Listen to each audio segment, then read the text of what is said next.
Hay decisiones que cambian una vida, lugares que se dejan atrás, personas que marcan el camino. Hoy en este sofá se sienta una mujer que llegó a España persiguiendo un futuro mejor, una abogada que ha dedicado su vida a defender los derechos de los demás. Migración, justicia, sacrificio, superación, no son solo palabras, son parte de su historia.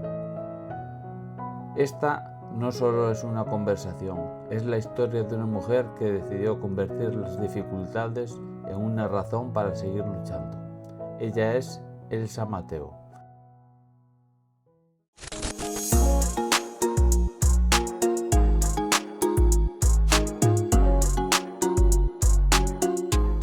Vamos a hacerte unas preguntillas para que la gente conozca un poquito más a Elsa fuera del ámbito laboral, porque Vale. Normalmente en redes compartes normalmente tu tema laboral, pero no tu vida un poquito más personal, sin meternos demasiado, para no dar muchas pistas, Ten cuidado. pues para que te conozca un poquito más.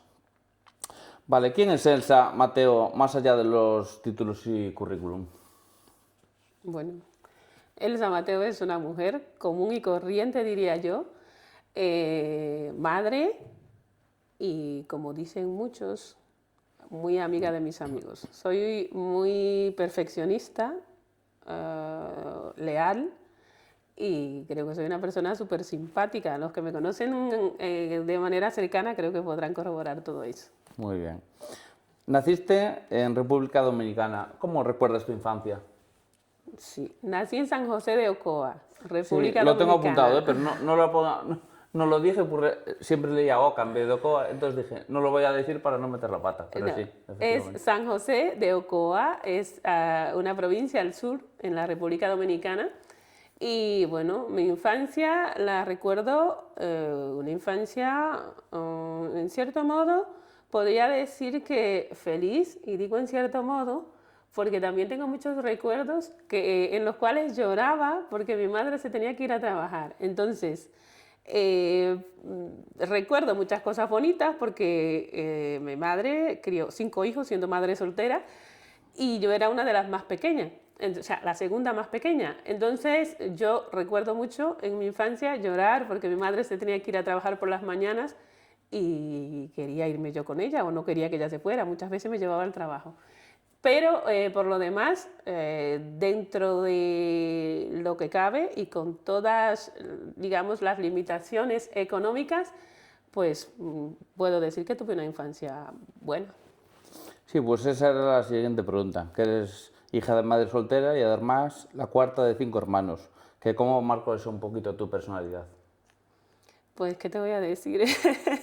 Muchas peleas en casa, No, muchos... vamos a ver, peleas. Yo recuerdo que mis hermanos sí me pegaban y además me hacían bullying. O sea, me decían que yo no era hija de mi madre porque la única Qué negrita en mi cabrones, ¿no? casa, aparte de mi madre, la única negrita soy yo. O sea, mis Perdona. hermanos no son de mi color. De hecho, tengo hermanas con ojos verdes y pelo rubio.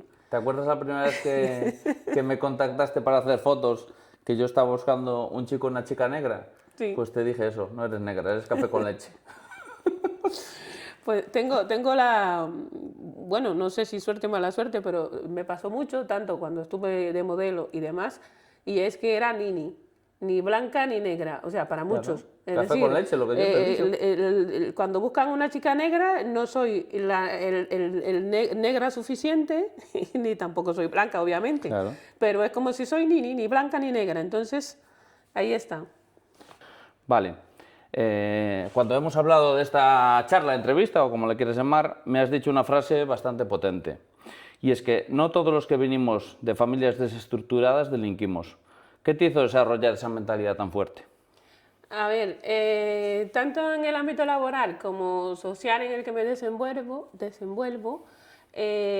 muchas personas suelen decir, o cuando sucede un hecho dramático o una situación de delincuencia, pues en muchas de las cosas en las que se apoyan es en el hecho de dónde viene la persona, si viene de una familia estructurada o no.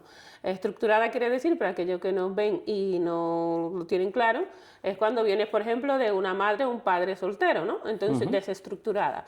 Entonces, yo es que a mí me crió mi madre y obviamente crecí con mis tíos, mis abuelos y tal, pero que no crecí con una figura paterna propiamente dicha. Entonces, y mis demás hermanos igual.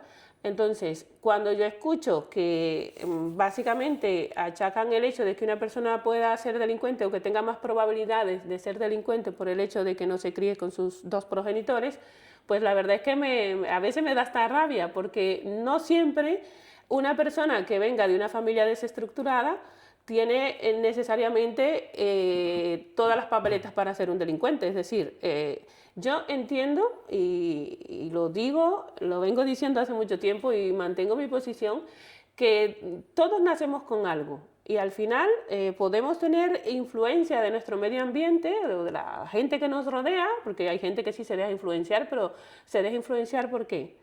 Porque tenemos...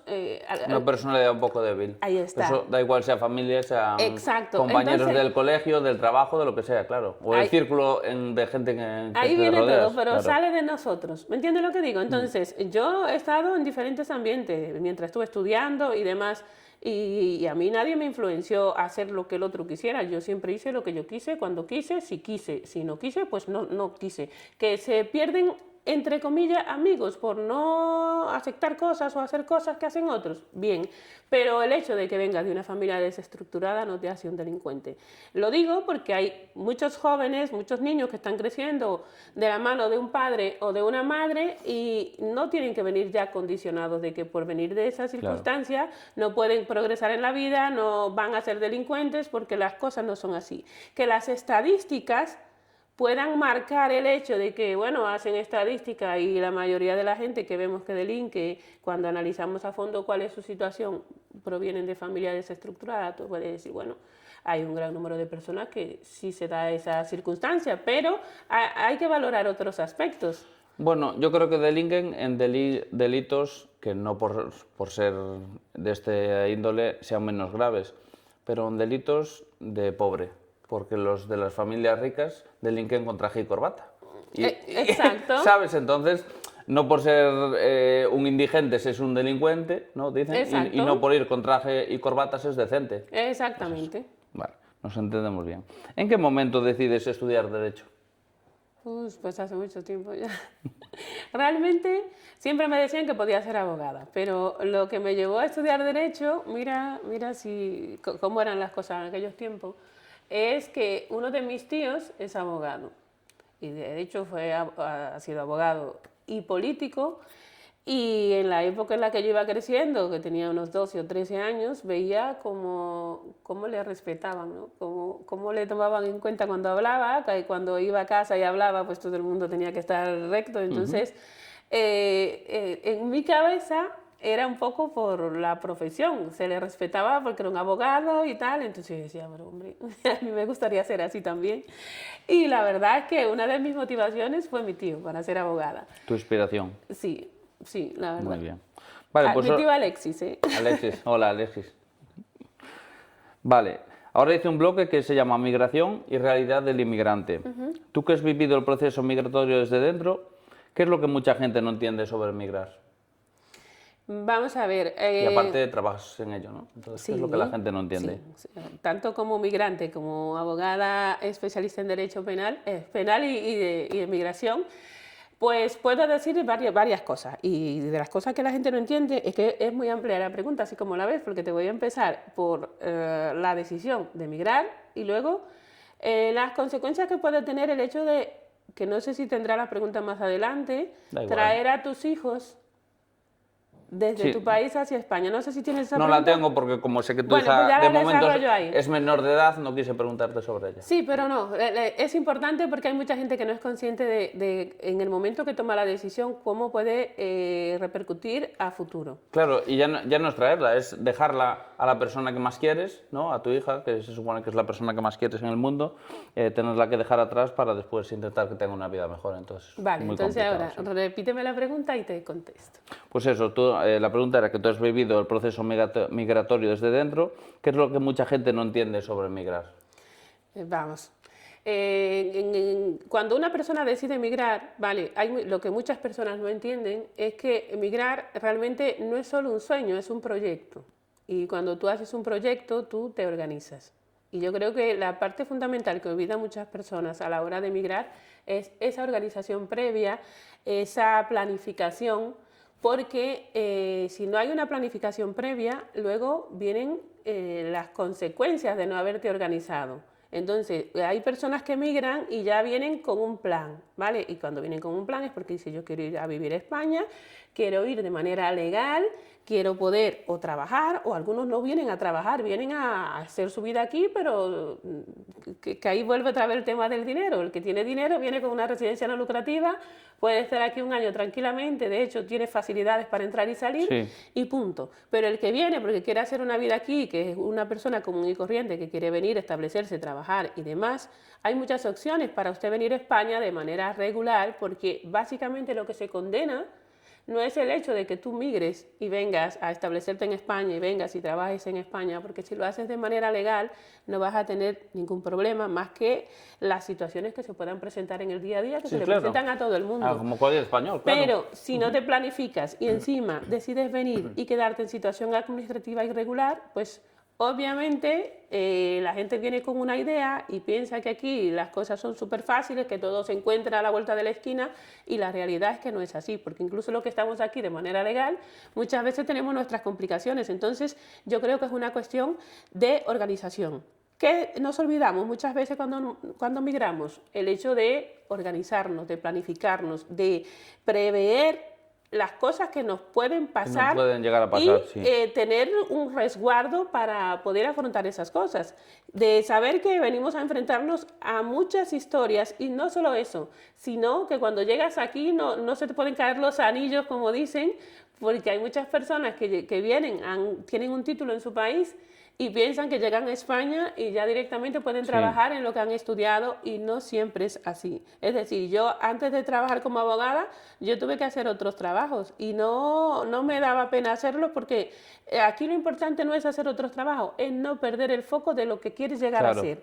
Tus metas. Pero claro, no perder tus metas de vista, pero sin olvidarte de que tú vienes de otro país, que aquí tienes que adaptarte, que muchas veces tendrás que hacer el trabajo que las personas de aquí, es decir, los españoles, no quieren hacer, y entonces muchas veces ese trabajo no es lo mismo que tú has estudiado, ni se asemeja a lo que tú has estudiado. Por lo tanto, si quieres llegar al punto de poder ejercer lo que has estudiado, tendrás que hacer un trabajo Sí, diferente. Exacto. Sí. Pero bueno, yo creo que tú te refieres pues, a una planificación previa y tal, cuando tú das el paso, pero habrá situaciones pues, que tu país está en guerra, que está complicado, conflictos graves, pues que eres homosexual y te persiguen en tu país, cosas de esas, y la gente escapa. Entonces yo creo que ahí ya no hay tiempo a tanto margen de planificación, ¿no? Ya es un...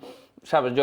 Hay que empatizar un poco con la gente y decir, bueno, si tú, como en tu caso, lo planificas, lo haces bien, sí, pero cuando estás escapando de algo que es peligroso para tu vida muchas veces, pues ya no hay tanto. Claro, pero ya margen, eso es un supuesto, digamos, especial, claro, que sí se da, y de hecho hay muchas personas que hoy son solicitantes de protección internacional, que a muchos otros le han concedido la protección internacional porque realmente vienen de países que están en guerra o vienen de una situación compleja de peligro, y en esos casos no hay manera de planificar, es decir, tienes que salir con lo que tienes y... ¿Te suena el teléfono? Pues adelante. Es que ahora... Pues nada, te levantas y lo apagas o lo coges. Lo que Eso sea. es lo que vas a hacer. Claro. Okay. Pues eso, entonces cuando no tienes la posibilidad de planificarte, pues entonces, claro, estos son casos excepcionales. Ahí no te voy a decir, no, tienes que planificarte, no, claro, porque son situaciones excepcionales. Entonces, esos casos se entienden y también la ley ampara esos casos. Es decir, claro, como la trata, como temas de que no vas a trabajar limpiando no sé qué y al final te obligan a ejercer prostitución, que eso es muy triste, muy jodido. y se da Pues muchísimo, sobre todo en Latinoamérica. Sí. De hecho, en algunos de los vídeos que he hecho, es que he tenido situaciones de todo tipo, así como veis, mujeres que me han llamado para ver si le puedo brindar algún tipo de ayuda, porque precisamente a países, por ejemplo, como Colombia, se suele dar muchísimo más, y digo muchísimo más porque no necesitan un visado para entrar a España, entonces vienen como turistas y están tranquilos. Claro. Y se da el caso de que hay muchas mujeres que conocen, sobre todo mujeres, digo mujeres porque son las que me han contactado a mí. De momento no me ha contactado un hombre diciéndome esto, pero se me ha dado el caso en más de una ocasión de chicas que me llaman o me escriben, mira que por favor si me puedes ayudar, porque es que yo había quedado con un chico que viniera para su casa y tal, y ahora me ha dejado colgada o tal, y eso es lo menos de lo poco que les pasa. Porque si también existen otras que pasa lo que dices tú, que de hecho son familiares los que los traen a España vendiéndole que le van a buscar un empleo o que vienen a trabajar en un bar o en una cafetería y tal, y cuando vienen le retiran el pasaporte y la obligan a prostituirse. Entonces, son muchas cuestiones que se pueden dar y en esos casos, pues, es complicado, y digo complicado porque muchas veces como las amenazan o amenazan a sus familiares que están le dicen que tienen una deuda, que le van a hacer algo a sus padres. Entonces están ahí coaccionadas y aunque quisieran hablar, muchas veces no hablan por miedo a que le vayan a hacer algo a su familia muy jodido, y demás en el país de origen. Es decir, que la migración tiene muchas caras. Muy bien. Y una cosa importante, que era lo que te iba a decir, Dime. o sea, esto ya va para las madres. Y esto lo digo con conocimiento de causa y porque muchas veces, o no muchas veces, las madres generalmente tomamos decisiones porque queremos lo mejor para nuestros hijos. Pero hay muchas veces que tenemos que, incluso yo recomendaría a las madres migrantes que pretenden traer a sus hijos, si ya esos niños pasan de los 12 años, antes de traerlo, mi recomendación es que tanto la madre como el niño vayan a un psicólogo. Y te voy a decir qué pasa. Yo, por ejemplo, en mi caso, mi hija la traje a los 8. De momento, gracias a Dios, se ha integrado súper bien, no he tenido ningún problema y tal. Pero 8 está por debajo de 12. ¿Vale? Ya un niño que tiene 12 o más años está bastante formado. Tiene su círculo de amigos bastante estructurado y toma en cuenta que aunque tú estés velando por darle un futuro mejor y tú digas, bueno, es que yo prefiero que mi hijo esté aquí porque hay mucha inseguridad en nuestros países, que eso pasa muchísimo y digamos que es el argumento de la mayoría de las madres, sobre todo, que somos las que más vamos tirando por unir a la familia, ¿no? Aunque hay padres que también lo hacen. Entonces, muchas veces lo que pensamos en eso, ¿no? En traer a nuestra familia, en estar juntos y demás. Pero no pensamos cómo el hecho de cambiar a nuestro hijo o hija de ambiente el entorno, le va a perjudicar en su desarrollo más adelante. Y entonces nos encontramos con niños que llegan aquí. De hecho, yo tengo una amiga que estudiamos juntas, de República Dominicana, y el niño, 16 años, lo trajo. Un gigante, o sea, es grandísimo porque es un muchacho súper alto y resulta que en cuanto llega, claro, tú lo ves alto, lo ves grande y dices, parece un hombre, ¿no? Pero es un niño todavía y la mentalidad todavía, digamos, menos desarrollada que la de un chico de su edad aquí, que parece que no, pero sí. ¿Y qué resulta? Que llega y lo primero que hace es empezar a compararse. El chico súper negrito, o sea, y ya decía que era feo, porque los demás son blancos. ¿Sabes? Y entonces empieza a trabajar en la cabeza. En mi grupo no da más blancos y yo el único negrito. Si lo miran mucho, ya él piensa que por se mal. ve el diferente del grupo, sí, como el patito feo. Exacto. Lo que te digo, hay que trabajarle, mira, vas a cambiar de ambiente, esto, prepararlos. Pero aparte de eso, prepararlos con las personas que se va a mezclar, que se va a involucrar, con las chicas que va a salir, cómo es el comportamiento de un chico con una chica, que igual tu chico tiene 16 y está allí. ¿Y cuántos años hace que no vive contigo? Vienen ya con una costumbre incluso diferente a la que tú has adoptado aquí. Y es un poco complicado. ¿Por qué? Porque ya sabes que aquí básicamente todo es delito. Y una de las cosas que me encuentro aquí No es que los niños de allí vengan a cometer delitos aquí, no es eso. Es que muchas veces entran en ese ámbito delictivo sin ser conscientes de que están cometiendo un delito. Que en sus países de orígenes no está penado esa conducta. Exacto, pero claro, pero tienen que entrar a un integrarse sistema. a donde estás, claro. Exacto. Pero aparte de eso, es que también se dan con personas que son muy espabiladas y aprovechan la inocencia de un joven para cargarle el muerto, como denunciarlo. suelen Ahí decir, está. claro. Y de hecho tengo conocidos que le ha pasado, ¿eh? Pero además tú valoras cómo le afecta eso a un joven adolescente que llega de su país con su mentalidad un poco cerrada y en plan, ¿sabes? Tranquilo, está haciendo las cosas normal, no ha hecho nada malo y de pronto se ve con una denuncia de abuso sexual. Claro. Sí, porque para él las cosas las hizo bien como las haría. Claro, no, y que las hizo bien, que no es que lo ha hecho. Después, cuando se avanza el proceso, se dan cuenta que la madre de esta chica ha hecho lo mismo con otras personas y lo que busca es sacar dinero. Pero mientras tanto, ¿cómo afecta a la salud mental de ese joven que se ha visto involucrado en eso y tiene ese problema? ¿Me entiendes? Lo mismo con las chicas. Las chicas las traes de allí, aquí hay más libertad en todos los sentidos.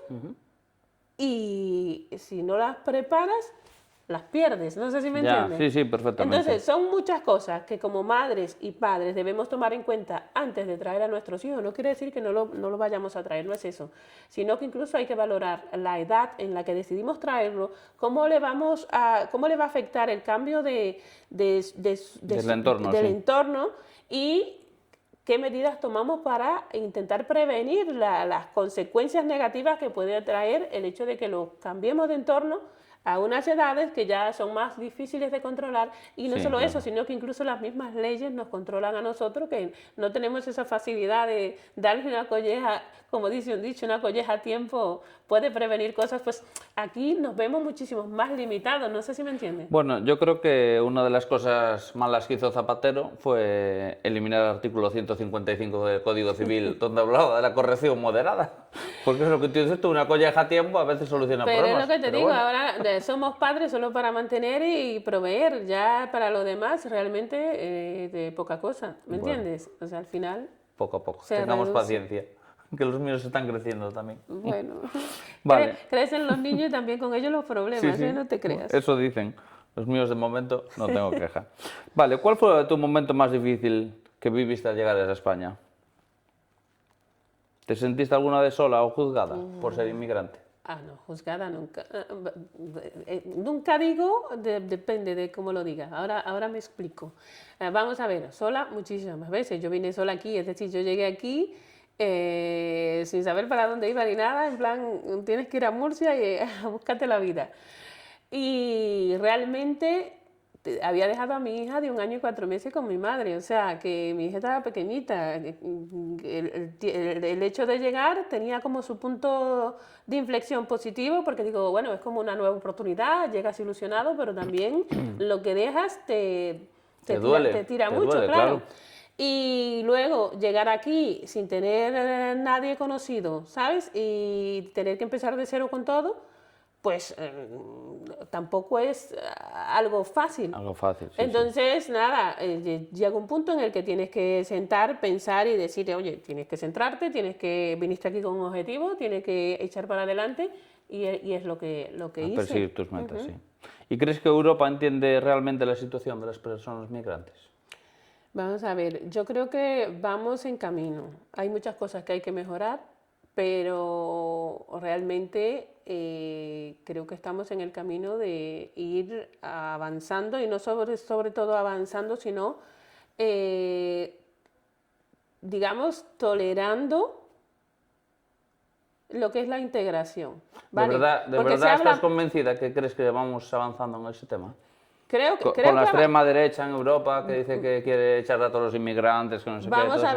Vamos a ver, claro, si vamos a hablar de política... No, política no, digo la posición de Europa, porque realmente Europa está como dividida entre los que dicen, pues los que vengan a aportar y a trabajar que vengan, como yo creo que es lo normal, y hay quien dice, no, por el simple hecho de apellidarte no sé qué, pues Pero fuera. Vamos a ver, por más que digan, hay una realidad, y es que, sobre todo España, a nivel de Europa... ni te digo, pero a nivel de España la migración es sencillamente necesaria. No, entonces, necesaria, fundamental, porque con la población envejecida... Por eso, pero necesaria. O sea, más que por la población envejecida, es que los jóvenes españoles, sobre todo, que están saliendo de las universidades y demás, ¿tú te crees que se están quedando en España? Primero, no se están quedando por falta de oportunidad, pero ya no solo de oportunidad, porque trabajos hay. El tema es que se valora poco el talento nacional. ¿Y qué pasa con el talento nacional? Migra.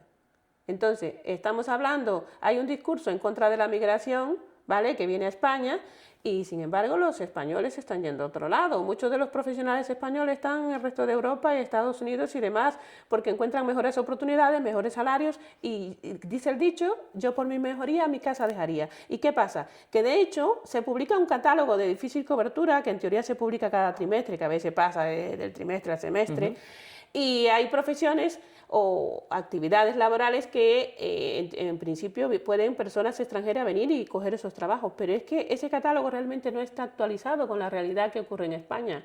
Aquí en España, por ejemplo, en tema de un trabajo que no es un trabajo cualificado, en plan altamente cualificado, pero si te pones a hablar con gente que trabaja en hostelería... Hostelería, construcción...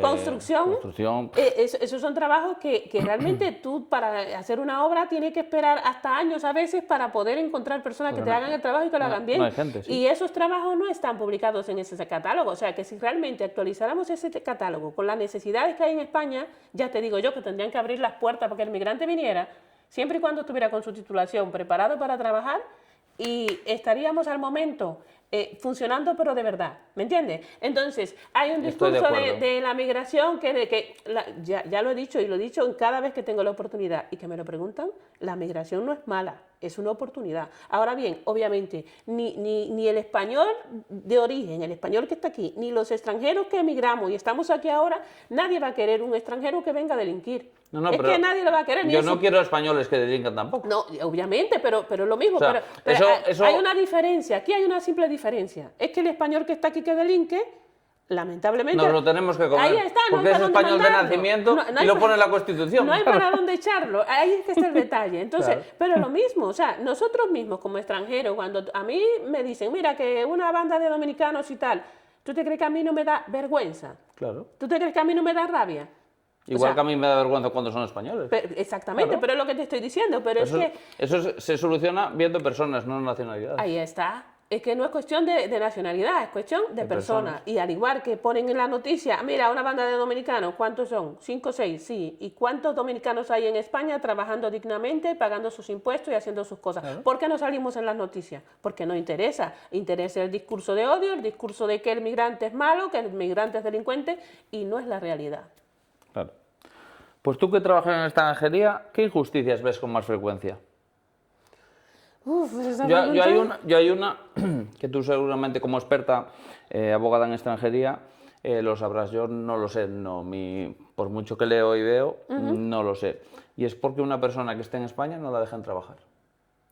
Vamos a ver, existen unas normas. Porque, claro, pero si tú ya estás en España legalmente, dices, ¿por qué no me pueden hacer un contrato de trabajo? Sería maravilloso. Bueno, pero si está legalmente te pueden hacer un contrato de trabajo. No, pero puede estar por estudios, ¿no? O algo así. No, por estudios puedes trabajar. Yo sé que hay gente que está en España que no le pueden hacer un contrato de trabajo. Vamos a ver, sí, vamos a ver. De lo que comentas así por encima, hay dos tipos de personas o dos grupos de personas que no pueden trabajar encontrándose en España. Y una de ellas son aquellas personas que están en situación administrativa irregular. Si no tienen una autorización de residencia que le permita trabajar, no pueden trabajar porque están irregulares. Tendrían que regularizar su situación para poder trabajar, ¿vale? Y eso es plausible. ¿Por qué? Porque hay procesos para usted entrar a España de manera legal y poder trabajar, y si no tiene, pues entonces tendrá que cumplir los requisitos para regularizarse y poder trabajar, ¿vale? Claro, y mi pregunta es, si tú vienes como turista 90 días, que puedes venir o lo que sea, ¿no? Si en esos 90 días te ofrece un contrato de trabajo, ¿te podrías quedar automáticamente, no? No. Eso es lo que no entiendo. Depende.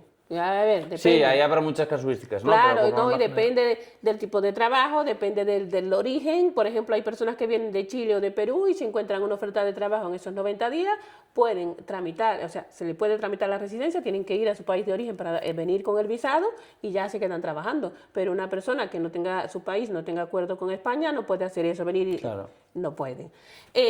Otras personas que no podrían trabajar estando en España, pero ya el hecho de su residencia ya contempla que no pueden trabajar, entonces ya vienen sabiendo que no pueden trabajar. Una persona que viene con una residencia no lucrativa. Entonces, estas son personas que ya te había dicho antes que depende del dinero, pues claro, una residencia no lucrativa es una persona que tiene dinero, ha demostrado que tiene al menos unos 28.500 euros, casi 30.000 euros para poder estarse un año aquí en España y tiene unas libertades. ¿Vale? Entonces eso lo hacen gente que tiene dinero, quieren venir a ver cómo funciona España y demás, aunque después quieran modificar esa autorización y establecer negocio o empresa o lo que sea. Vienen más o menos a ubicarse, ¿no? Entonces en ese caso, ese tipo de residencia no te permite trabajar. El resto de personas que tienen una estancia por estudios pueden trabajar hasta 30 horas y si tienen una residencia y trabajo, pues en principio es por un año, pero le permite trabajar y ya ahora mismo por cuenta ajena y por cuenta propia. Vale. ¿Qué caso te ha marcado especialmente que no has podido olvidar de tu trabajo? ¿Algún caso, sin decir obviamente nombres ni apellidos, pero algún caso que dices, joder, es muy grave, muy serio y yo creo que el Estado español pues no le está ayudando o si pudiese hacer algo más por mi parte haría lo que fuese porque esta persona la merece y el sistema se ha portado muy mal con ella? A ver, el caso concreto, he tenido casos que son, ahí Sí, que dan de todo pena. tipo, sí. Vale, sí, pero bueno, casos que yo te diría, pues hace unos años tuve una familia, en este caso era madre e hija venezolanas. La madre ya tenía 10 años en España, más de 10 años, porque ya tenía residencia permanente la madre de la chica, y la chica ya tenía 15 años. O sea, ya empezaba con los viajes de fin de curso y demás, pero la chica tenía 15 años, había nacido en España y no tenía ningún tipo de documento más que el certificado de nacimiento. Es decir, básicamente indocumentada, solo ¿Y tenía... no sería española de nacimiento? No. En el caso de ella, el padre también era venezolano, entonces no era española de nacimiento. ¿Qué ocurre? Que la madre, a veces por ignorancia o por vagancia, digo yo, porque al haberse peleado con el padre se había ido a Venezuela y no hizo nunca nada por regularizar la situación de la niña.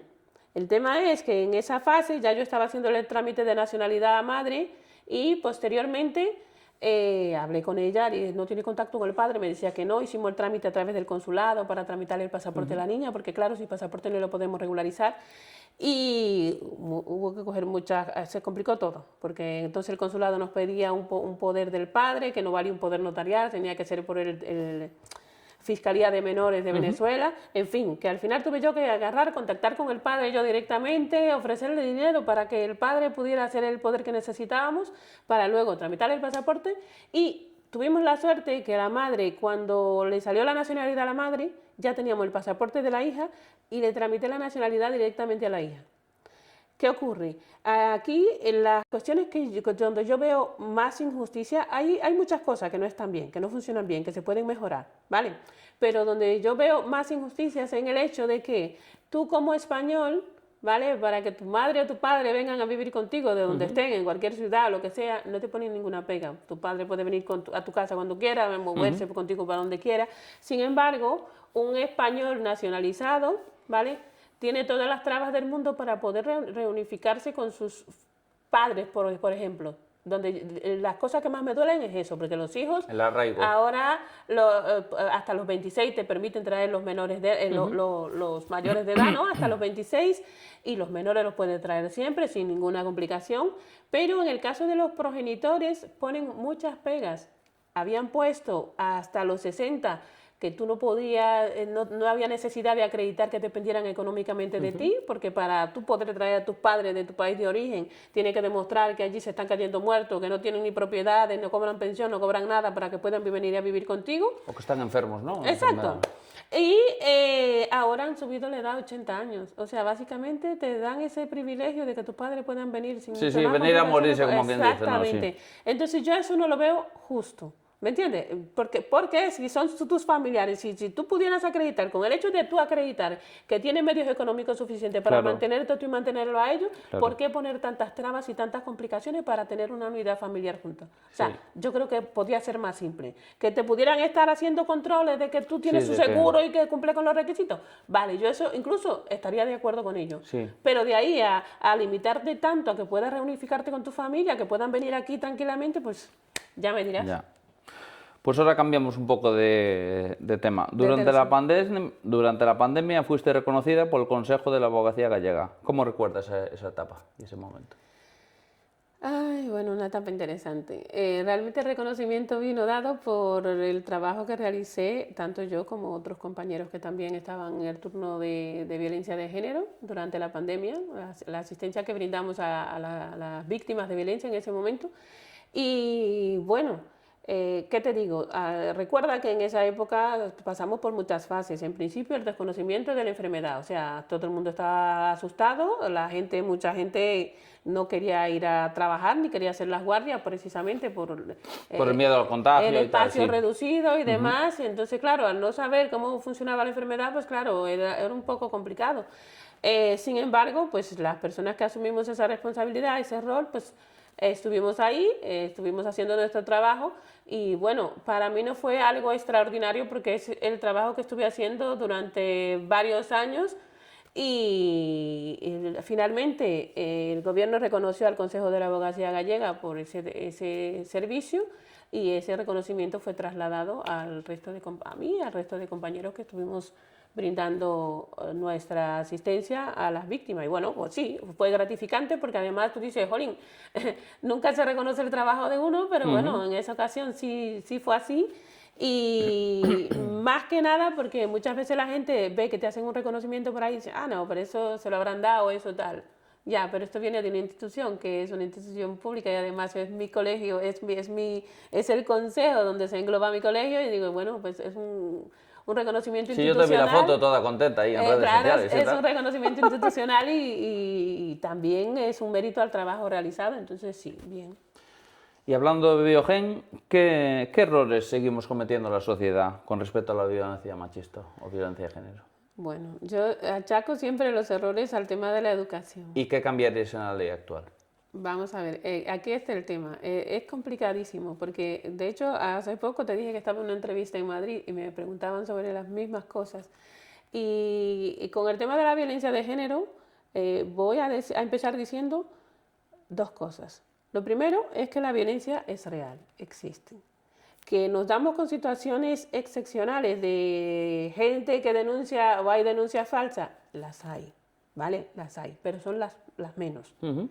Y lo que más me duele o me molesta con el tema de la violencia de género, o lo que más me frustraba, porque el turno de violencia me di la baja hace un par de años ya, porque ya la salud me estaba fallando, te lo digo, el estrés mata, es el hecho de estar tú 1 año, 2 años asistiendo a una víctima, porque cuando asiste a víctimas de violencia ya no es solo el hecho de brindarle asesoría jurídica, de acudir al juicio o a las vistas, no, es que básicamente eres como su soporte psicológico, porque Sí. cada situación que le pasa, y de hecho no sé si sabes que por ejemplo por el turno de oficio, cuando te asignan una víctima de violencia, no solo lleva el tema de Biogen, sino que cualquier situación o cualquier tema jurídico que vaya en contra del investigado, lo llevas tú.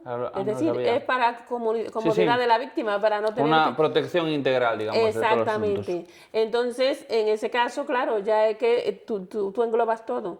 ¿Y qué ocurre? Que cuando llega a ese punto, tuve muchos casos, más de uno, tuve muchos casos en los cuales pasó 1 año, pasó 2 años, porque estos son temas que no siempre van rápido, salvo que sea un tema de un juicio rápido. El resto se alargan y si hay el hijos tiempo. menores, pues todo es más, ¿sabes? Se vive de una manera distinta. Pues pasado 1 año, 1 año y medio, pues que luego venga la víctima y te diga, mira, es que he hablado con la familia de él, que al final, que no le quiere hacer daño, que retiro la denuncia. Y tú sabes que son víctimas porque hay pruebas suficientes para que condenen a esa persona, pero tú dices, Pero, o sea, todo el tiempo que yo me he llevado estudiando este asunto, trabajando este asunto, asesorándote, acompañándote, y ahora ya sin más, lo dejas. Y no Claro, la puedes obligar, claro. no puedes tampoco darle una charla, mira, que no lo dejes. No, porque no puedes hacer eso. Y ya no es tu esfuerzo, es decir, bueno, ahora te convencieron para que retires la denuncia y tal, y posiblemente dentro de unas semanas, unos meses, Vuelve a lo estés mismo. igual o acabes Peor sí, de lo que estás. ahí Sí, está. sí. Entonces, si me dices, ¿qué estamos haciendo mal?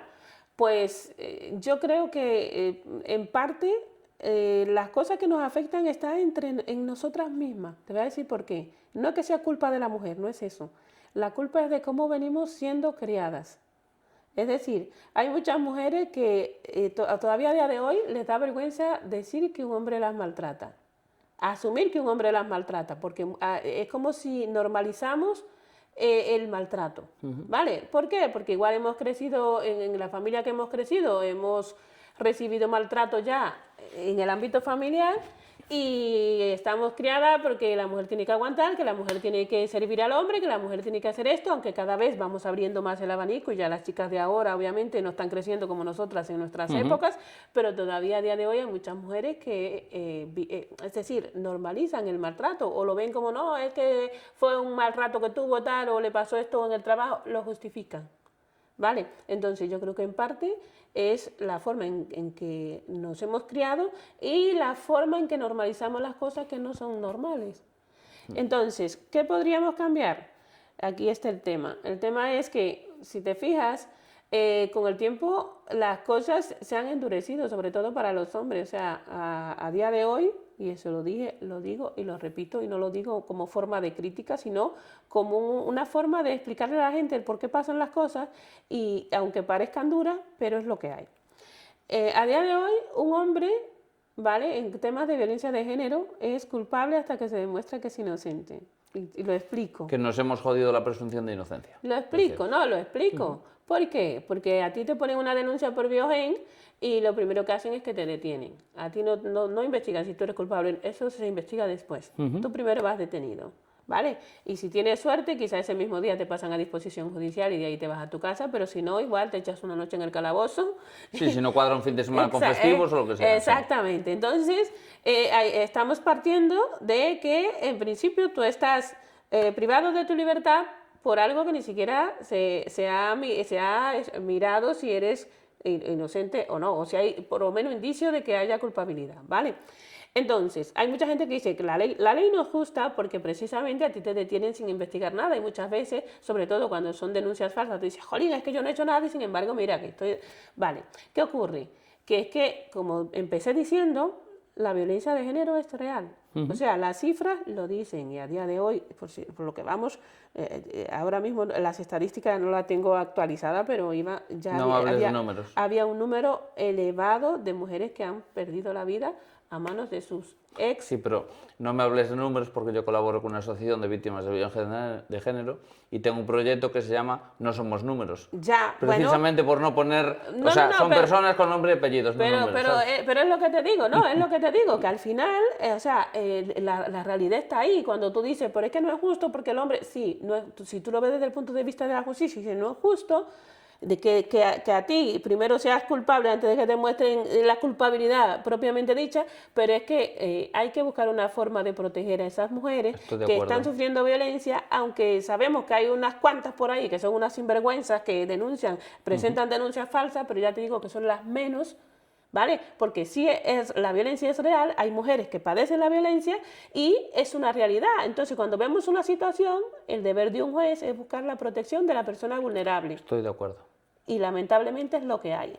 Que hay veces que se concede o no la orden de protección, que se conceden bien porque realmente la persona sí da un perfil alto, porque la orden de alejamiento se concede partiendo de una valoración que te hacen en comisaría. Sí. Y hay veces que esa valoración, si no hay indicios previos, pues da un perfil bajo y puede ser que la persona resulte agresiva o resulte que haga un daño mayor y porque no ha dado un perfil alto, pero no es ni siquiera un error del sistema. Es que si tú se analiza tu perfil, hay unos parámetros, si no das un perfil alto, pues básicamente esa orden no la conceden. Ahora bien, si hay indicios de que sí, que eres una persona agresiva, violenta, que has intentado atacar a esta persona o la has amenazado con hacerle daño y ella se cree que realmente lo dices en serio y siente miedo de que sí le puedas pasar algo, pues entonces son cosas que agravan ese perfil y que pueden llegar a terminar concediendo una orden de alejamiento. Pero es que incluso una orden de alejamiento, tú dices, hay gente que dice, no, porque la orden, vale, pero la orden...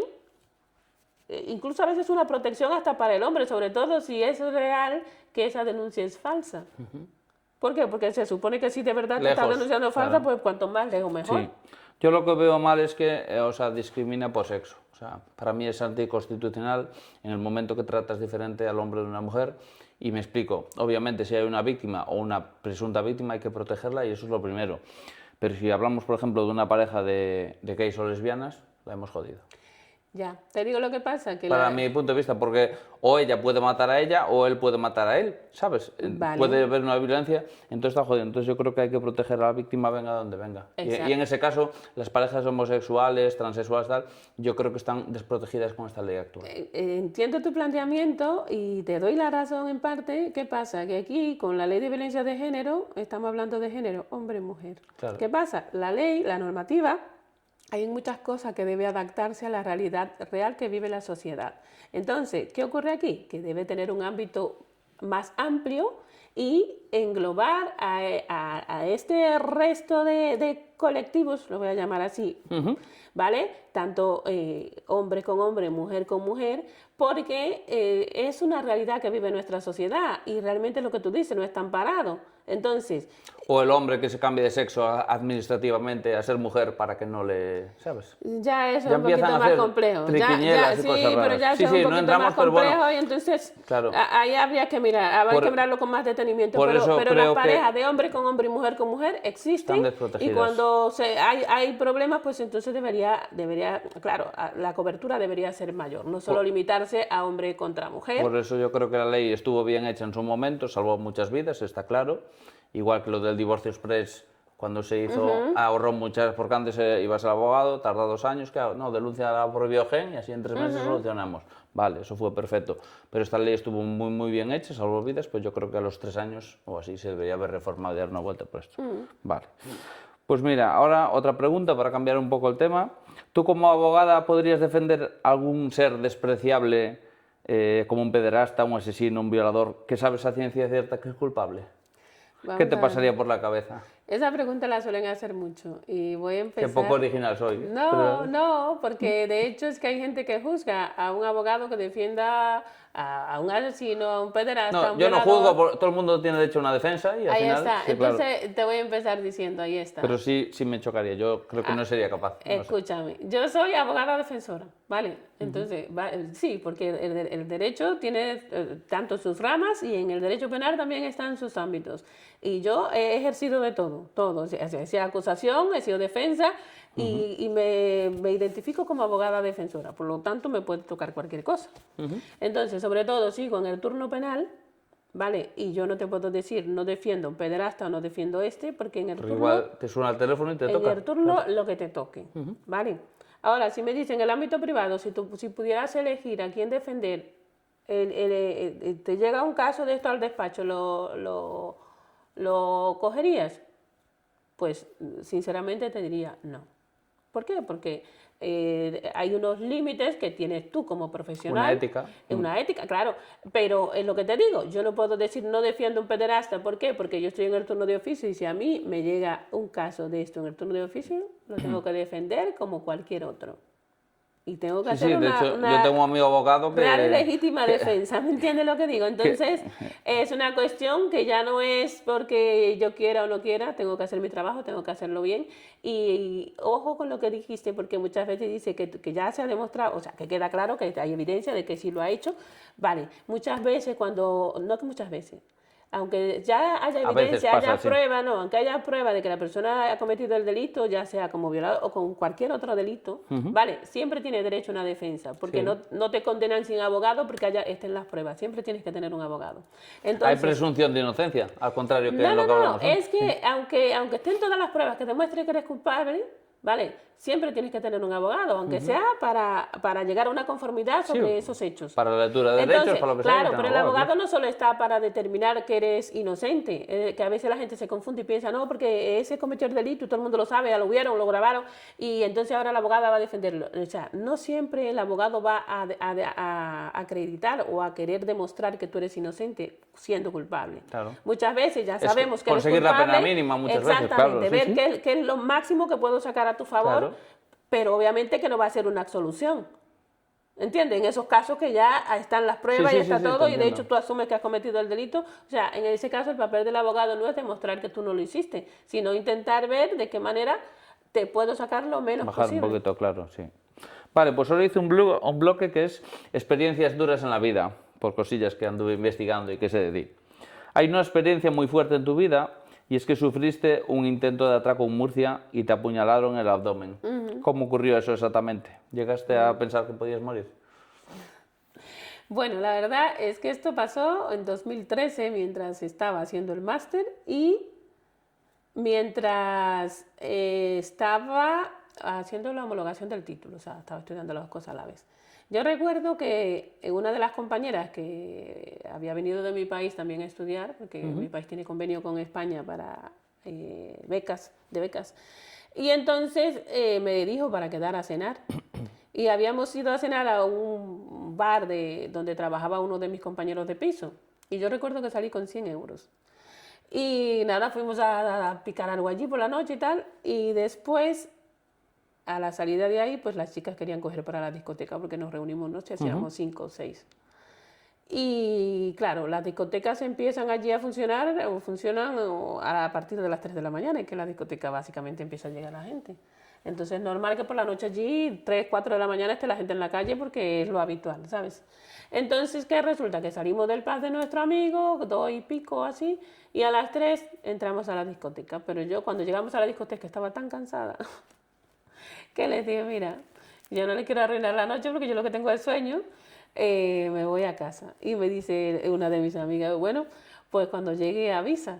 Y digo yo, ¿qué va? Si aquí nunca pasa nada. Y me fui. Pero mira, si estaba cansada, que llegando por el centro de Murcia, en el Teatro Romea, hay unos banquitos enfrente, y yo me senté ahí a las 3 de la mañana, en los bancos a descansar. Andaba yo con taconazo, imagínate. Y entonces nada, después pasa uno de los carritos que limpia las calles, me saluda, y yo al pasar el carro pues me paro y sigo. Y en una de las callecitas que da entre el Teatro Romea y la Gran Vía, que son callecitas peatonales muy pequeñas, 30 metros, 40 metros creo, pues yo ya entrando a la callecita voy caminando y escucho pasos detrás de mí. Pues después ya no eran pasos, ya sentía que trotaban, pero estaban muy cerca, y cuando vengo a querer mirar hacia atrás, ya hay un chico que me tiene cogida por el cuello y el otro por delante, quitándome un sobre, que lo que llevaba era un sobre, de hecho llevaba las llaves en las manos porque no me cabían dentro del sobre, diciéndome que le dé todo lo que llevo. Y a mí lo que me salió a decirle fue que coja el dinero y me deje los documentos. Y el chico me dice que no. Y entonces yo le dije, pues no. Mala idea. Nada, empieza a la que ala. Yo no sé cuánto tiempo pasamos ahí forcejeando, porque de verdad es que para mí fue mucho, pero tú sabes que cuando estás así con la adrenalina a tope y alando, pues claro, ya yo sentía los brazos cansados. Y entonces, claro, en una se me ocurrió gritar, ¡policía, policía! Y entonces el que me cogía por detrás, que yo presumía era mayor de edad, además era un chico alto, porque lo notaba más alto que yo, me soltó y se fue yendo al inicio de la calle. Y al parecer el chico que limpiaba las calles que me había visto antes, escuchó los gritos y vino hacia mí. Y cuando venía llegando el chico que limpia las calles, entonces el que me cogía por delante, que seguía ahí alando, ya yo pensaba, ya la soltaba casi. Entonces el chico, al ver que el amiguito se iba ya desapareciendo, es decir, que llegaba a la esquina y se iba, me soltó. Y cuando me suelta, gira hacia atrás y me lanza con algo. Yo me eché el cuerpo hacia atrás, pero aún así me pinchó un pelín el abdomen. Yo no me di cuenta, porque con todo la adrenalina, sí, no te das cuenta. Pues entonces cuando llega el chico que limpia las calles me pregunta, ¿qué te han hecho? Y claro, yo ahí es que me miro y tenía un círculo de sangre en el abdomen. Y entonces nada, ya ahí me puse nerviosa, porque ya ahí entonces ya... yo ahí llorando, sí, pensando que me iba a morir, que no iba a ver a mi hija, porque de hecho tenía billetes comprados para ir a mi país. Y entonces ya me puse histérica. Entonces apareció otro chico que vive por esa zona, me dice, bueno, llaman a la ambulancia, llaman a la policía, y el chico que limpia las calles había visto al que se estaba yendo primero y luego se encontró al chico que ya era el segundo, ¿no? Y nada, al final yo identifiqué el que estaba delante, que fue el que me pinchó, porque el que estuvo detrás nunca lo vi.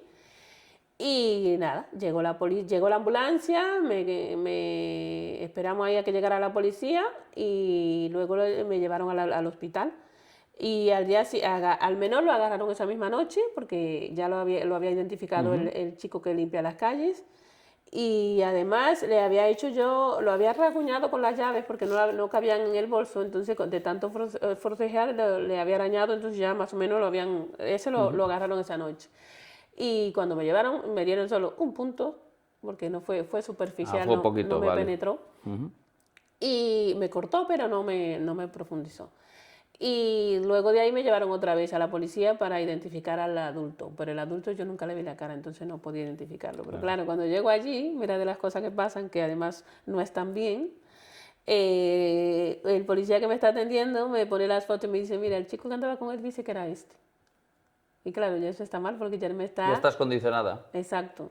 Ya Entonces no yo serviría una rueda de agradecimiento. le digo, claro, lo que pasa es que yo no le vi la cara, yo no puedo identificarlo porque nunca tuve contacto visual con él. Yo sabía que era más alto que yo, que probablemente supuse, era mayor de edad y a lo mejor tendría antecedentes penales, por eso igual se fue tan pronto.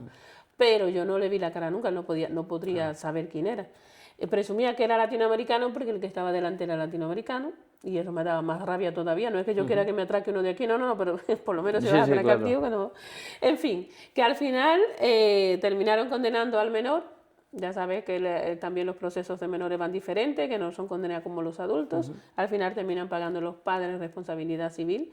Y todavía hará unos 3 años me llegaron 173 euros a la cuenta, que en cierto modo hubiese preferido que no me llegaran porque es como volví a revivir todo. Porque pasé más de 6 meses que salía a la calle y era con miedo. Miedo no porque me fueran a atracar de nuevo, sino porque cada vez que escuchaba pasos detrás de mí, es como si me asustaba otra vez por lo mismo, ¿sabes? Entonces, sí, claro. al final, pues sí, esa es una de las cosas que me pasó, pero bueno. Hay otra historia especialmente dura, y es que tu madre falleció en el 2018 y no pudiste viajar a tu país porque tenías que elegir entre enviar dinero para ayudarles o ir allí. Entonces, ¿cómo se sobrevive a algo así?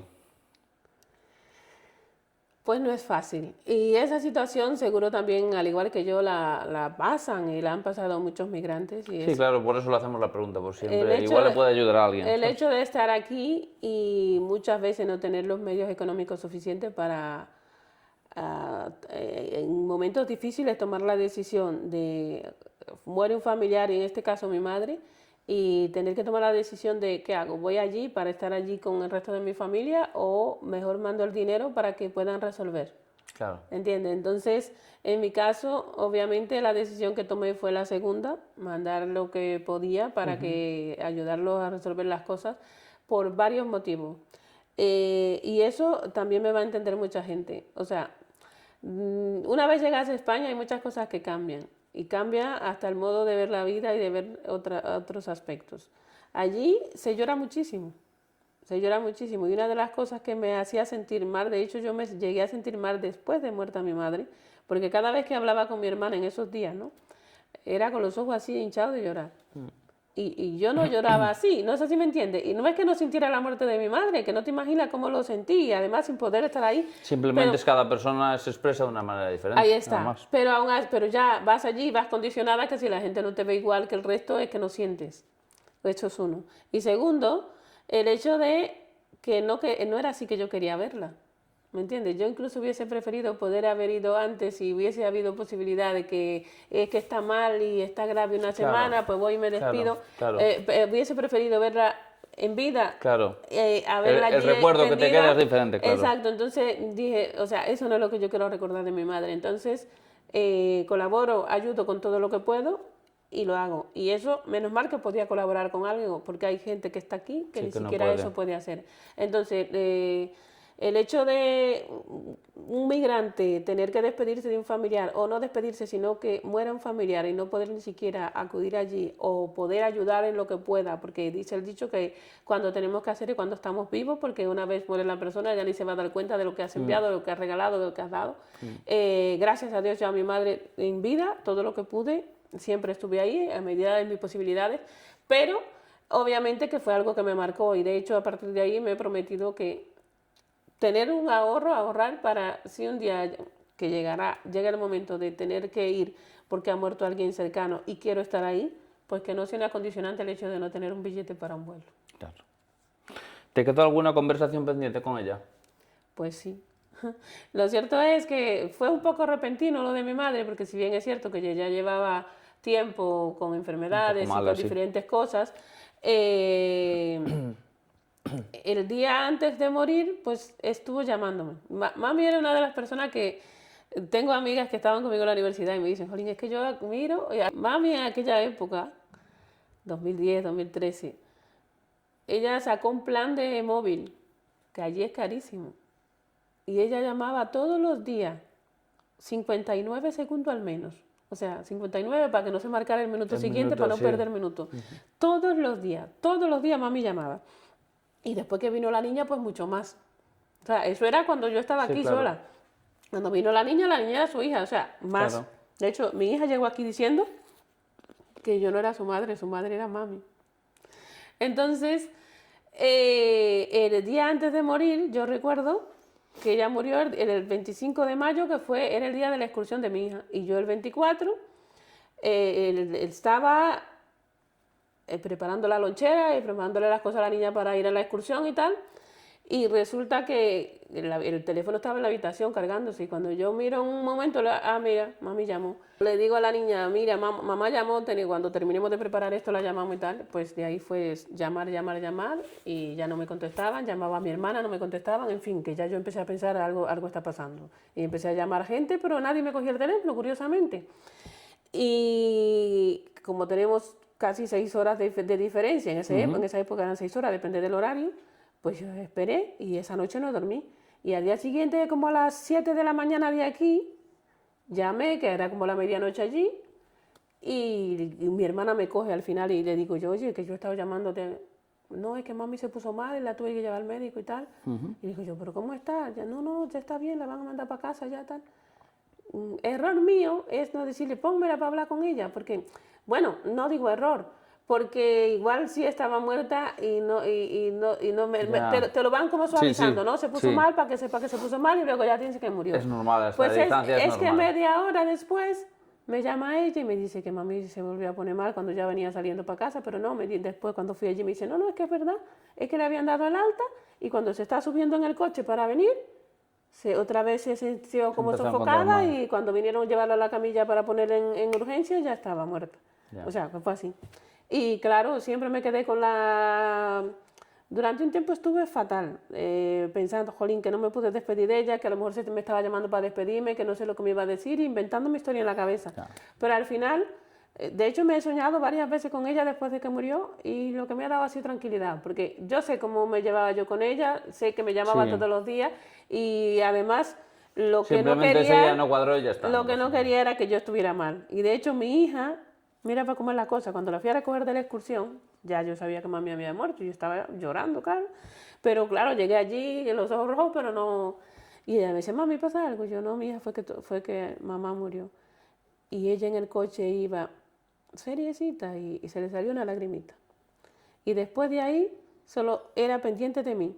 Si ella me veía llorando, iba a ponerme música, a ponerme vídeo, que a veces me dan ganas de darle un bofetón, porque dice, ¿tú no ves que estoy mal? ¿Sabes por qué lo hacía? O sea, ella no lloró, no tuvo el duelo de mi madre, porque mami la hizo prometerle que me iba a cuidar y que no iba a dejar que yo estuviera mal. Entonces, siempre que ella me veía triste, estaba ella pendiente de mí, con música, haciendo cosas, entreteniéndome para que yo no estuviera triste. Claro. Y su tristeza, ¿sabes? O sea, al final, en fin. Está bien. Vale, pues cambiamos de tema, un poco más alegre, que este es un poco triste. También has trabajado como modelo y figurante. ¿Cómo llegaste a ese mundo? Pues básicamente fue mi primer mundo, porque antes de ser abogada fui modelo. Sí, ¿Y te has sentido juzgada por ser abogada y modelo al mismo tiempo? ahora menos, Al diría principio yo. me refiero, que la gente Pero- le choca un poco, que te Bueno, está sí. viendo con la toga en un sitio y te está viendo en una pasarela desfilar con una marca, tal, entonces hay a Vamos a compañeros de ver. profesión así que le chocará, Pues ¿no? en principio sí, y todavía a día de hoy habrá gente que prejuzgue. Lo que pasa es que ahora también la gente A ti te resbala. No, aparte de que me resbala, también la gente a veces se frena un poco más, ¿no? En plan que ya no es como antes que tal. Y sobre todo, después que ya llevo un tiempo trabajando, pues, ¿qué van a decir? ¿Entiendes lo que digo? O sea, ahora mismo no tengo nada que demostrar. Yo hago Claro. mi trabajo y cada uno que piense lo que quiera. Pero cierto es que muchas entrevistas y fotos y cosas que tengo de antes, porque antes tú metías mi nombre en la red y lo que saliera era todo lo de modelos, fotos y Sí. demás, nunca hice desnudo ni nada de eso que pudiera decir, ay, me arrepiento, me avergüenza, no por arrepentirme o avergonzarme, sino que si buscabas mi nombre y salía esto, pues entonces, Sí. ¿esta es la abogada o tal, no? ¿Qué es lo que me podía dar? Pero sí hubo cosas que para poder, digamos, empezar con las redes sociales como abogada, tuve que Limpiar un poquito la otra parte. exacto, usar el tema del derecho al olvido, la ley del derecho al olvido para quitar cosas de Google, porque metías mi nombre y entonces salían las cosas de modelo y lo que quería que saliera Claro. el tema profesional Claro. como abogada. Entonces, Separar las redes son dos cuentas diferentes, etcétera, exactamente, etcétera. que habrá gente que siga pensando o que no le guste o que lo vea mal, me da igual, la mentalidad de cada uno es algo que yo no puedo Claro, controlar, yo claro. sé lo que hago con mi vida y nadie me va a venir a condicionar lo que puedo o no puedo hacer. Claro. Si de hecho, ya con haber hecho todo esto y seguir haciendo cosas, queda más que demostrado que puedo hacer una cosa y otra y puedo hacerlas bien, entonces ya está. De hecho, te viniste a hacer fotos por eso. Ah. No para el perfil de abogada, sino para el otro. ¿Crees que existe perjuicio hacia las mujeres que cuidan su imagen? Sí, porque muchas veces nos ven superficiales o incluso poco inteligentes o que hay gente que piensa que utilizamos el físico para conseguir objetivos y yo creo que no tiene no mucho que ver, sino que no diría nada que ver porque quieras o no, la apariencia importa. Importa porque aunque haya gente que dice no, que no importa lo importante es los conocimientos, mentira, porque la gente según te ve te trata. Y eso lo he aprendido hace muchísimo tiempo. Entonces, siempre he estado vinculada al mundo de la belleza, de la moda, y por el hecho de ser abogada no tengo que cambiar mi forma de ser, ni mi esencia, ni mi forma Sí, claro. de cuidarme. Tu esencia, Entonces, claro. yo creo que eso está en cada uno y lo mismo, lo que dice la gente, pues... Vale. Tienes despacho propio, estudias canto, piano, sigues aprendiendo inglés y además escribes poesía. ¿De dónde coño sacas la energía para todo eso? Pues no lo sé, yo creo que de mi madre. Mami era una mujer muy luchadora, muy trabajadora, era activista, tenía una asociación que ayudaba a las mujeres a echar para adelante, o sea, micros empresarias, intentaba buscarle fondos, ayudas y eso para que echaran a las mujeres hacia adelante. Y siempre estuvo haciendo mil cosas, alfabetizaba gente adulta, o sea, mami hacía de todo y escribía. Entonces, hay muchas cosas, de hecho es que me da rabia porque cuando ella murió, muchos de sus manuscritos, porque escribía a mano, los tiraron. Y yo dije qué a mi pena. hermana, Jolín, es una lástima que hayas tirado Para sus guardarlos cosas, para ti, o claro. no, incluso publicarlo en su nombre. En fin, que yo creo que toda la energía y todas esas inquietudes las heredo de mi madre, sinceramente, porque mami era igual que yo. O sea, yo creo que a veces discutíamos mucho porque éramos tan iguales que chocábamos. ¿Y qué te aporta la poesía? ¿Te ayuda a sanar? ¿Es una terapia para expresarte o qué te aporta? Pues mira, yo es que soy curiosa porque las poesías mías son mucho de amor y desamor y sobre todo poesía a la mujer. O sea, es lo que siempre he hecho y de hecho en algún momento en mi país participé en concursos de poesía, he ganado concursos de poesía allí y las poesías que yo hago son dedicadas a la mujer y al amor y al desamor. O sea, hasta ahora en lo que me voy centrando y de ahora tengo en proyecto publicar un pequeño libro de poesía, lo que pasa es que soy muy quisquillosa y perfeccionista, ya te dije, y entonces quiero hacer el libro ilustrado y bueno, ya creo que he contactado con el ilustrador que me va a ayudar con las imágenes Y aunque es un libro pequeño, pero bueno, con mucho cariño y muy íntimo, ¿no? Muy yo. Entonces, ¿tomará tiempo? Sí, porque quiero hacer las cosas bien, quiero registrar todo, es decir, que no es que quiero sacar una cosa y tirarla a lo loco, Ya. sino que quiero hacer las cosas bien hechas y entonces eso lleva su tiempo y nada, el tiempo que lleve, pero cuando salga, saldrá y saldrá como yo lo quiero. Pues nada, yo te pongo el reto que para una de las fotos que hagamos después, escribas tú el texto para publicarlo en redes sociales. Qué bueno. Vale, también defiendes a los animales. ¿Y qué papel tienen los gatos en tu vida? Los animales, vamos a ver. Para mí los animales son de los seres vivos más indefensos y los que más dan sin pedir nada a cambio. Es decir, incluso aquellos seres vivos que pueden hacerle daño a los humanos, por ejemplo, una serpiente que te puede picar y hacerte daño, una abeja, aportan muchísimo a los seres humanos y muchas veces no lo vemos, porque el primer instinto que tiene el ser humano como defensa es matarlos, ¿sabes? Entonces, Y para después mí... se queja de que hay muchos ratones. Pues si no lo hubieses matado no habría tantos Ya. ratones.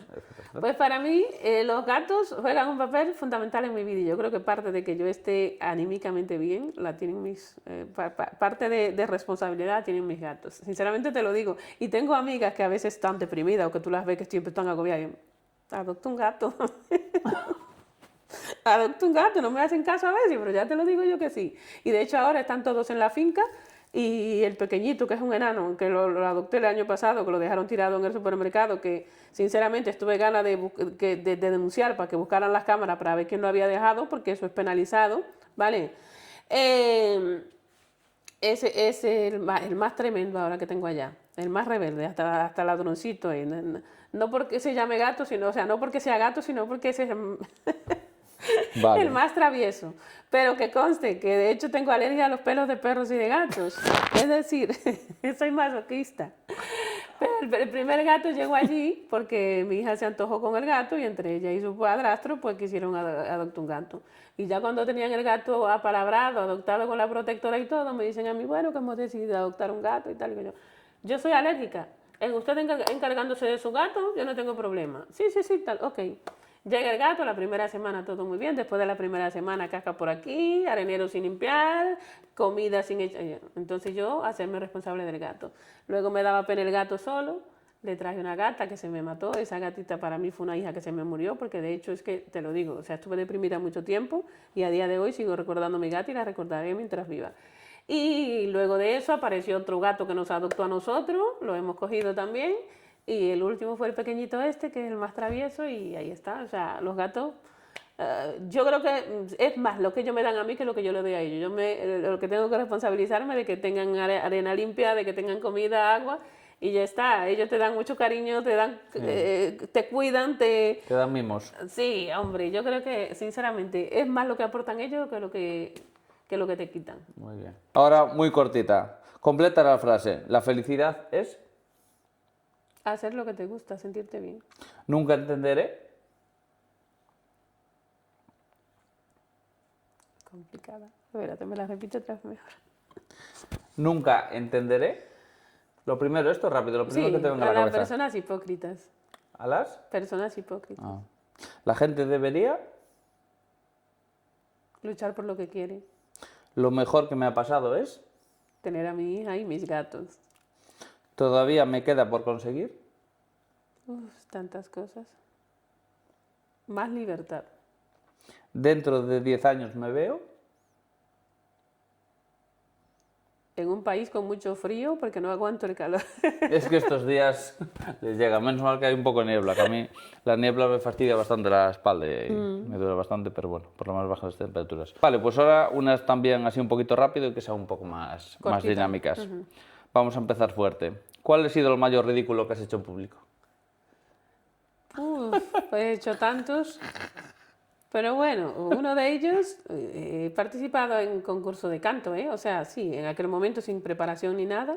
¿Has mandado alguna vez un WhatsApp a la persona equivocada y decir, tierra, trágame? Sí, varias veces. A veces, como suelo ir tan rápida con todo, pues muchas veces me ha pasado que mando un WhatsApp a un grupo equivocado, a una persona equivocada. ¿Pero algo comprometedor o algo chungo? No. Bueno, no. Ya, ¿Salseo? No. Solo cuidarme bastante con las cosas que digo y como las digo ahora, últimamente. ¿Cuál ha sido la excusa más mala que has inventado para no ir a una cena o una reunión? Que estoy enferma, por ejemplo. Y que luego me vean con la foto en el estado de WhatsApp. ¿Hay algo que te da vergüenza reconocer? No. ¿Cuál ha sido la compra más absurda que luego has dicho, ¿para qué coño habré comprado esto? Pues así absurdas he hecho muchísimas. Si ves mi armario... Sí, bueno, pero era- armario ya sé cómo es, pero... sí, pero absurdas... Unos zapatos de Jimmy Choo que me los probé y todo, y me costaron casi 500 euros, y dije, los devuelvo. Me los probé y los devolví. ¿Te has quedado alguna vez dormida en un sitio que no deberías? Sí, en la estación de tren. Confiésalo ahora, ¿qué es lo más raro o vergonzoso que has buscado en Google? Raro, vergonzoso. No suelo buscar cosas raras, pero bueno, sí, me he puesto a buscar, no es raro, pues no creo que sea raro, para mí sería normal, los más buscados de América. Me da curiosidad por ver la gente que está, claro, porque tú no sabes si los La tiene al cara, lado o ¿no? no, claro. Bueno, en este caso serían mejor los más buscados en España, ¿no? Pero Bueno, también salen, hay una página, no sé si estás, hay un WhatsApp que tienen que van publicando las cosas ahí. ¿Qué es lo primero que haces cuando llegas a casa y nadie te ve? Me quito la ropa. Yo en casa ando en batica de esta como las viejas, suelta, cómoda. Matica como las viejas. Sí. Si tuvieras que sobrevivir una semana con un solo alimento, ¿cuál sería? Con un solo alimento. Chocolate. No, pues en verano me dan migrañas. Pues yo te diría que el té verde. ¿El té verde? Sí. Bueno, alimento. Bueno, venga, vale. ¿Has cotillado alguna vez la conversación de móvil de alguien sentado a tu lado? Sí, hombre, habitualmente. Yo creo que soy cotilla por naturaleza. Cotillar te genera un poco de, de sensación de estar vivo también, ¿no crees? ¿Alguna vez has abierto la nevera 5 veces esperando a que apareciese algo nuevo? No. En ¿Soy plan, loco? ¿qué tomo? ¿Qué tomo? No, No. ¿Cuál ha sido el piropo más cutre que te han dicho? Dicen que España es un país de muchos piropos. ¿Cuál es el más cutre que te han dicho? Ya, pero es que ahora ponerme a pensar en los piropos. No me acuerdo. ¿No te acuerdas? No. Vale. Cambia eso. ¿Has dado alguna vez un teléfono falso a alguien? Sí, y nombre falso también. Lo que pasa es que es más complicado ahora porque como salgo en las redes, pues es más fácil encontrarme, pero Ya. tenía nombres como Zoe. Zoe me gusta muchísimo, si pudiera tener otro nombre, ese sería el mío. ¿Has fingido que sonaba el móvil para escaparte de una conversación? Sí, y también he fingido estar hablando por teléfono cuando no lo estoy. ¿Cuál ha sido la mayor locura que has hecho por amor? Pues cambiarme de ciudad, por ejemplo. ¿Has bloqueado a alguien por pesado? Sí, muchísimo, muchísimo. Si ves la cantidad de bloqueados que tengo en mi WhatsApp, te lo enseño. Muchos. Y cada vez más. Y en las redes también. Como abogada, ¿alguna vez un cliente te ha contado una historia y por donde pensabas, no te estoy creyendo ni una palabra? Sí, habitualmente.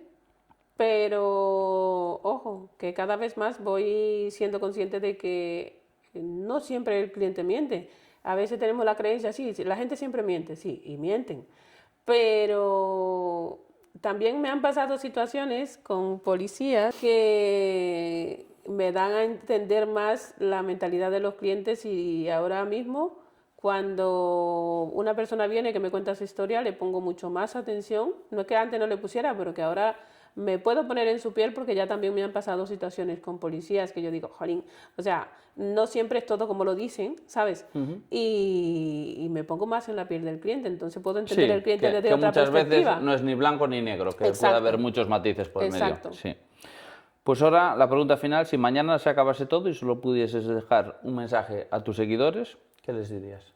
Si se acabase todo para mí, porque si se acaba No, todo si para se acaba, todos, si mira, van a cerrar las redes sociales, no te van a seguir más gente o lo que sea, ¿qué le dejarías a la gente? ¿Qué les dirías?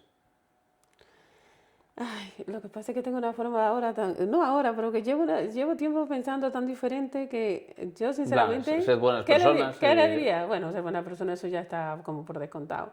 Pero yo creo que lo que sí las personas deben tomar en cuenta es, lo primero, ser ellos mismos. Segundo, vivir la vida. Muerte tenemos una segura, pero no sabemos cuándo. Entonces, nos han educado creyendo o haciéndonos creer que el éxito es conseguir cosas. Si al final del día, o sea, nos levantamos para trabajar, comer, dormir, trabajar, comer, dormir y al final no dejamos tiempo para vivir. Entonces yo creo que debemos dedicar más tiempo a vivir. No quiere decir que vivamos la vida loca ni que no pensemos en el futuro, porque hoy estamos, mañana no sabemos, pero ¿y si estamos? Entonces hay que ir preparado, ¿no? Pero yo creo que es más importante vivir dignamente, disfrutar todo lo que podamos y sobre todo no olvidar cuáles son nuestras metas, nuestros sueños, qué eran aquellas cosas que queríamos ser de niños y que por diferentes motivos o circunstancias no hemos podido lograr y que ahora, un día adulto, podemos hacerlo. Como decías tú, yo ahora estoy tomando clase de canto, clase de piano, o sea, la estoy haciendo y hay gente que dice, ¿tú estás tomando piano? Sí, ¿por qué? Porque siempre me ha gustado y ahora, quizás antes no podía pagármelo, ahora me lo permito y digo, mira, lo hago. Y pienso tanto eso como en muchas otras cosas. No se dejen engañar por los bancos con el tema de las hipotecas, o sea, vivan, que las casas, los coches y demás no se los van a llevar cuando se mueran, entonces ahí lo dejo. Efectivamente. Vale, pues ahora para acabar me puedes hacer tú a mí 3 preguntas, a ver si entran en las tarjetas de memoria, que esas 2 cámaras ya se apagaron, queda la general. Pues me puedes hacer tú a mí 3 preguntas, me da igual que sean de cachondeo, de humor, de algo serio, me da igual. Después, bueno, si contesto muy mal, ya veré si las corto. No, hazme una breve reseña de quién es Berto Medrano. Nada, pues Berto Medrano es una persona normal y corriente, con una salud un poco fastidiada, por 2 accidentes que tuve, que se dedica pues, a hacer fotos y ahora empezar un poquito con el vídeo porque es mi pasión, nada más. Intento contar historias a través de la fotografía. Lo de las fotos ya me consta a mí y a mucha gente que sigue tu trabajo y que además es excelente y no es por hacerte la pelota, porque no es la primera sesión que hacemos juntos. Pero también me consta toda la trayectoria que has tenido y las dificultades de salud con las que vienes arrastrando. Entonces me gustaría saber, o sea, cómo haces para poder tirar para adelante con todas esas dificultades y además seguir haciendo las cosas que te gustan, las cosas que te apasionan, sin que eso conlleve que caigas en desgracia. Pues después de muchos médicos, más de 20 y pico médicos, unidades del dolor, acupuntura, terapias miofasciales, todo tipo de fisios, y etcétera, etcétera, osteopatías y tal, pues lo mejor es que me planifique mucho. Es decir, no puedo hacer todas las sesiones que quiero y tal, pero sí intento hacer por lo menos 2 al mes, según la salud me deja. Y intento pues, tomar la menor medicación posible, porque al final el cuerpo crea dependencia de la medicación y hace menos efecto. Entonces, nada, me estirar mucho, hacer el ejercicio que puedo, o sea, cada día mis posibilidades, muy despacito, muy suavecito y poquito a poco. Yo creo que si la cabeza quiere, el cuerpo es un mero instrumento para todo. Ya. Y otra cosa, me consta que has trabajado en muchos proyectos, como colaboraciones en proyectos diversos. Y bueno, ¿ahora mismo tienes algún proyecto en mente? ¿Estás trabajando en algún proyecto? ¿O cuáles son tus próximos pasos? Pues mis proyectos no se acaban nunca, porque tengo el proyecto este de violencia de género, en el que hay una exposición por ahí que lo lleva mi amiga Sole, que por cierto, felicidades Solete, que está hoy de cumpleaños. Felicidades. Y nada, está moviendo la asociación SMART y siempre estoy abierto a ampliarla, pues desde víctimas de violencia de género, mis sesiones de psicofotografía, que le llamo yo, que es para intentar ayudar a la gente lo que puedo. Y bueno, también estoy haciendo algo con actores, actrices, bueno, siempre mis proyectos, no me gusta cerrar proyectos fotográficos porque siempre creo que se le puede dar una vuelta y siempre puedes seguir aportando cosas al proyecto. Bueno, interesante. Nada, pues muchas gracias por venir, Elsa. Y a ti por invitarme. Con la cámara central, porque las otras dos, esta mujer habla por los codos y ya se nos han acabado las tarjetas, se ha calentado una cámara.